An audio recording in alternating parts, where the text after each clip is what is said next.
Over the years of trying to help children through the maths maze, I realized that because of their lack of knowledge of the vocabulary, children were falling behind. So when a child would be in a classroom and the teacher used technical language, the child would switch off.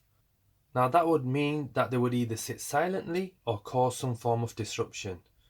Now when I say disruption, that would be fighting, swearing, disrupting other students, using the mobile phone, sneakily eating early lunch, and eating sweets. But most of the time with sweets they got caught because those wrappers are really noisy. Now I couldn't blame them because there's many reasons for falling behind, and we can go into that in another video. But me personally, when I was teaching at school, I used to teach lots of lower ability children. So I had what you would call the bottom sets. So they weren't expected to get high grades and move on and make wonderful progress in their schooling.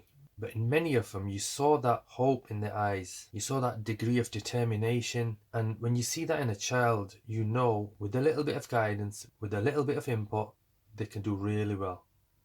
So I decided to make this document to list the basic vocabulary that children should try to master.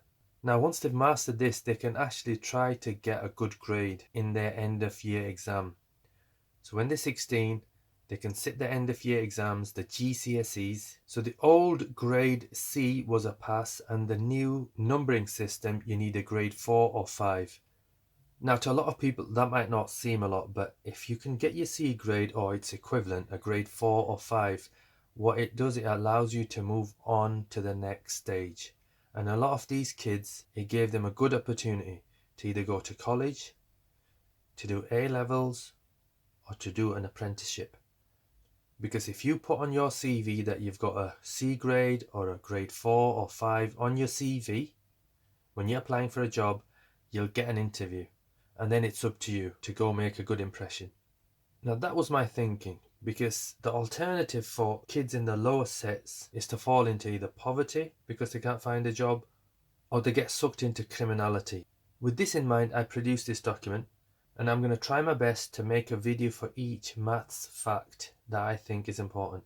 It's just going to be a basic introduction, and if the need arises, I can do a longer series of videos for each fact. Please subscribe to the channel, it helps a lot. And secondly, please pass on the message to other students, parents, teachers who might find this useful. And all the best. Thank you very much for listening.